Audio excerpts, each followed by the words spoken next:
Look at all this deliciousness! They want this!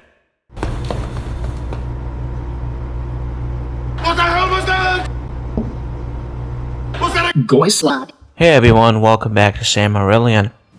Today we're diving into the freshly dropped trailer for Andy Serkis's animated adaptation of George Orwell's Animal Farm, coming to theaters in May 2026. Orwell's 1945 novella is one of the most powerful political satires ever written. It's a brutal allegory for the Russian Revolution and the horrors of communism and totalitarianism. But this new version looks like they've turned a dark and cautionary tale into a bright, goofy kids movie with fart jokes and pop songs, like the second coming of Sausage Party with less overt bawdry themes. Stick around as I break down why the tone is completely off, how the moral seems watered down, and why the involvement of distributor Angel Studios piques my interest. For anyone who needs a refresher, Animal Farm is about farm animals who rebel against their human farmer, dreaming of equality under their own system of animalism. But the pigs, led by Napoleon, gradually seize power, rewrite the rules, and turn the farm into a dictatorship worse than what they had before. We all know the famous line, "All animals are equal, but some animals are more equal than others." It's a scathing critique of communism propaganda and how revolutions get corrupted. The book is dark, it's tragic, it ends on a hopeless note.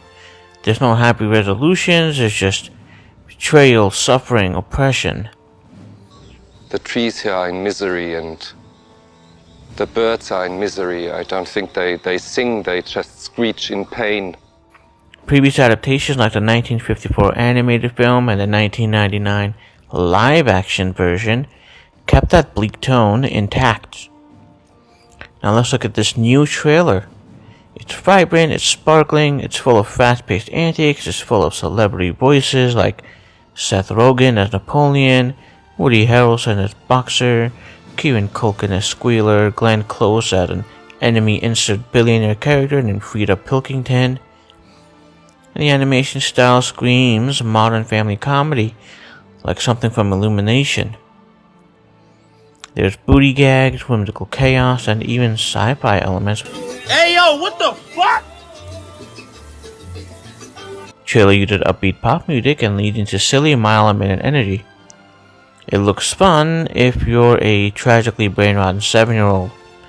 But for Orwell's story, this is the exact opposite of the book's grim satirical edge. Critics who've seen early screenings say it's been Loraxed, meaning they took a challenging, dark message and diluted it for mainstream appeal. Tone shift makes the CIA's 1954 version even more pertinent.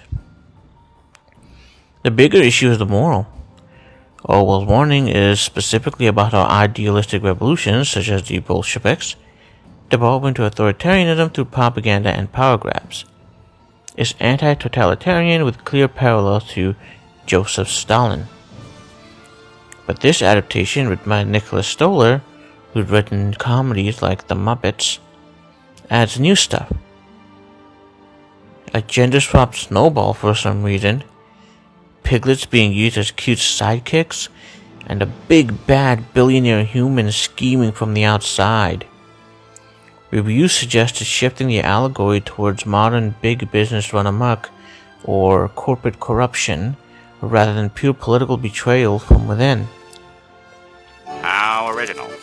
The Pig's Rise seems like it's going to be broader and less pointed, more about cronyism than the specific dangers of communism or unchecked ideologies. Serkis says that it's a timely piece for propaganda and inequality today, but by making it goofy, the biting satire gets lost. It's like they're proving Orwell's point about rewriting history while missing it entirely. And then there's a distributor, Angel Studios. They picked this up after Netflix dropped it long ago, and no major studio wanted it, probably because of the risky tone. Angel gained massive notoriety in 2023 with Sound of Freedom, the brilliant anti-child rape thriller that got maligned for being right-wing, but nonetheless became a surprise hit through their pay-it-forward crowdfunding model. The company had its roots in VidAngel, a filtering service that edited out objectionable content from movies like the word goddamn or sex scenes. Major studios like Disney sued them for copyright infringement, leading to a huge case that led to VidAngel filing for bankruptcy in 2017, eventually settling for millions, and then re-emerging, rebranded as Angel Studios, focused on value-driven stories, often with faith-based or conservative leanings.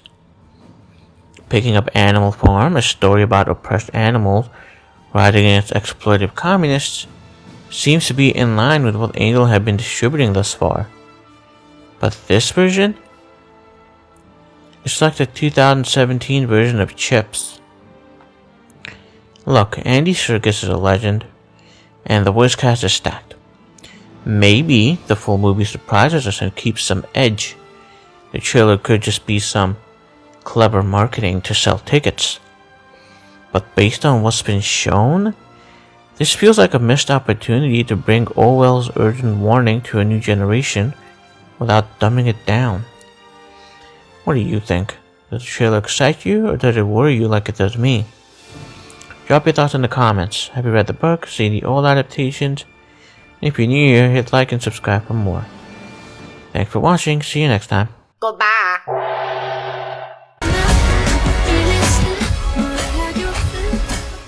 Oh, what fresh hell is this?